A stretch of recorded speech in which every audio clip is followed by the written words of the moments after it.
Halo, selamat beraktivitas untuk para pemirsa khususnya Bapak Ibu BPD. Pada kesempatan kali ini duniadesa.com akan menyajikan beberapa contoh kegiatan dan rincian anggaran belanja untuk peningkatan kapasitas BPD. Ini bermula dari beberapa kawan-kawan BPD meminta informasi mengenai kegiatan apa saja yang pelatihan apa saja yang dapat kita lakukan bersama beserta contoh-contohnya. Nah, kita awali dulu dari tugas pokok dan fungsi BPD sebagaimana dalam Peraturan Menteri Dalam Negeri. Yang pertama, fungsi BPD itu membahas dan menyepakati rancangan peraturan desa bersama kepala desa, menampung dan menyalurkan aspirasi masyarakat desa, dan melakukan pengawasan kinerja kepala desa.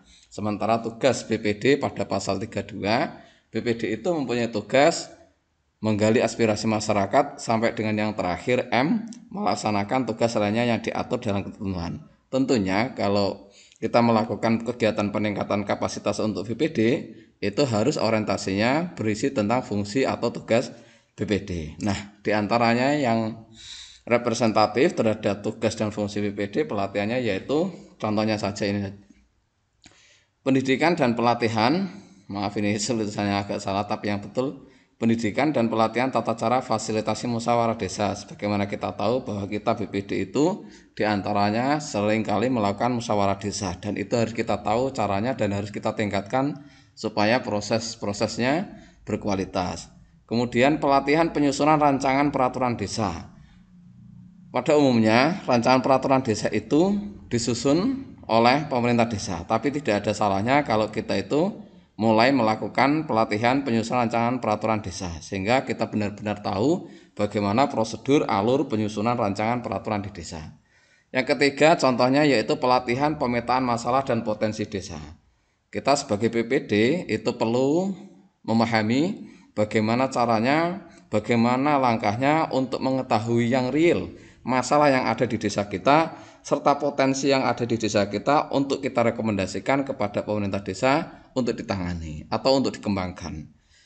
Contoh yang keempat itu pelatihan evaluasi laporan penyelenggaraan pemerintah desa. Sebagaimana fungsi kita, peran kita diantaranya adalah menerima laporan penyelenggaraan pemerintahan desa. Nah, kita tahu, perlu kita ketahui evaluasi yang kita lakukan itu caranya bagaimana dan apa saja yang kita evaluasi, lalu bagaimana kita memberikan rekomendasi untuk kegiatan berikutnya.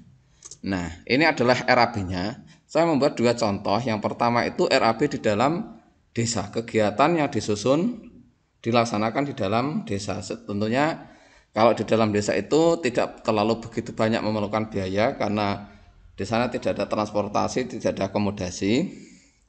Contohnya ini kita ambil salah satu contoh dari kegiatan 4 di atas, yaitu pendidikan dan pelatihan tata cara fasilitasi musyawarah desa. Rincian belanjanya yang pertama banner kegiatan. Ini penting sebagai penunjuk bahwa pelaksanaan kegiatan itu merupakan kegiatan yang kita laksanakan, yang menjelaskan pelatihan tentang apa atau kegiatan tentang apa yang kita laksanakan. Spidol ini media kita menulis. Kertas plano ini juga kita perlu sebagai media menulis. Buku, bolpen, fotokopi penggandaan materi, snack, makan, uang saku peserta ini asumsinya 9 peserta, uang saku narasumber ini asumsinya ada 2 orang narasumber. Tentunya satuan harga di sini harganya bisa disesuaikan dengan harga wilayah masing-masing. Sebenarnya bisa pendapatan hasil desa, dari alokasi dana desa, dari dana desa maupun dari bagi hasil pajak. Kemudian yang kedua yaitu RAB dan kegiatan yang dilaksanakan di luar desa. Ini hampir sama dengan RAB kegiatan yang ada di dalam desa, hanya saja ini ada tambahan untuk transportasi, penginapan, dan penginapan. Hanya ada 2 ini saja yang membedakan antara kegiatan itu dilaksanakan di dalam desa maupun di luar desa.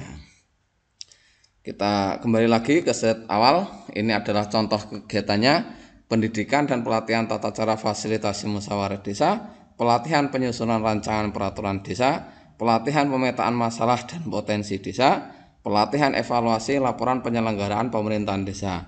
Tentunya masih banyak lagi contoh-contoh kegiatan pelatihan yang kita perlukan sebagai BPD untuk dapat melaksanakan tugas pokok dan fungsi sesuai dengan peraturan ada sehingga kita lebih maksimal.